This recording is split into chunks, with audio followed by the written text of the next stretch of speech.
एक बार एक औरत श्री कृष्ण की परम भक्त थी। उनके पास लड्डू गोपाल थे, जिसकी वह हर रोज सेवा करती थी।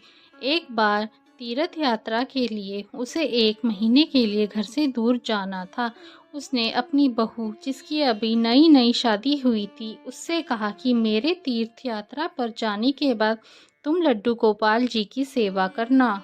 बहू कहने लगी कि ठीक है माँ जी, आप मुझे विधि बता दे, मैं पूरी श्रद्धा से उनकी सेवा करूँगी।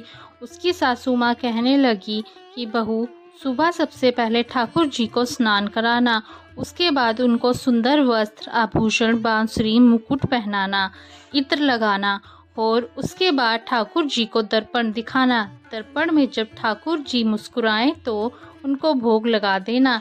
बहू ने हाँ में हामी भर दी तो सास निश्चित हो गई। सासू माँ के तीर्थ यात्रा पर जाने के बाद जब पहले दिन बहू ने श्रद्धा भाव से ठाकुर जी को स्नान कराया, उसके बाद सुंदर वस्त्र पहनाए, आभूषण, मुकुट पहनाया, बांसुरी अर्पित की और फिर इत्र लगाकर ठाकुर जी को दर्पण दिखाया। उसे याद आया कि माँ जी ने कहा था कि ठाकुर जी का विग्रह मुस्कुराते हुए दिखे तो उन्हें भोग लगा देना, लेकिन उसे लगा कि ठाकुर जी का विग्रह मुस्कुरा नहीं रहा।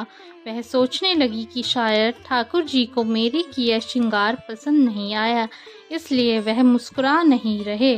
उसने ठाकुर जी को फिर से स्नान कराया और श्रृंगार की सारी प्रक्रिया दोहराई, लेकिन उसे हर बार यही लगता कि ठाकुर जी मुस्कुरा नहीं रहे।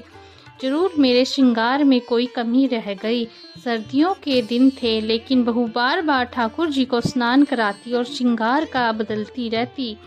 आखिर में एक बार यह प्रक्रिया करने के बाद उसे लगा कि ठाकुर जी मुस्कुरा रहे हैं।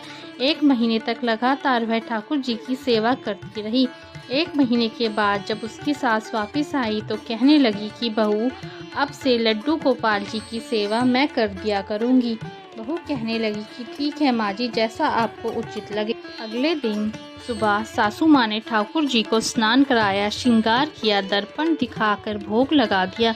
रात को ठाकुर जी उनके सपने में आए और कहने लगे कि तुम मेरे स्नान और श्रृंगार की सेवा अपनी बहू को दे दो, क्योंकि उसकी सेवा में जो भाव है उसमें मुझे ज़्यादा आनंद आता है।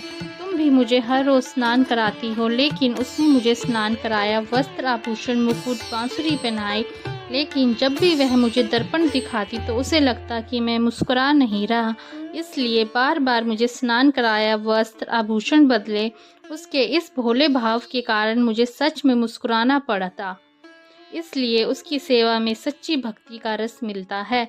सपने के पश्चात उसकी नींद खुल गई। अगले दिन सुबह उठते ही सासू माँ ने सपने को परखने के लिए बहू से पूछा कि मेरे जाने के बाद तुम ठाकुर जी की सेवा कैसे करती थी। बहू ने सारी बात सासू माँ को बता दी। सास बहू के कहने लगी कि तू धन्य हो, तुम्हारे कारण मुझे सपन में ठाकुर जी के दर्शन हुए। और बहू से कहने लगी कि ठाकुर जी चाहते हैं कि तुम ही उनका स्नान श्रृंगार तुम किया करो। यह कहते हुए सासू ने अपना स्वप्न भूत बहू को सुना दिया। इसलिए कहते हैं कि भगवान की सेवा सच्चे भाव से करनी चाहिए, क्योंकि वह सच्चे भाव पर रिश्ते हैं, बाहरी दिखावे पर नहीं।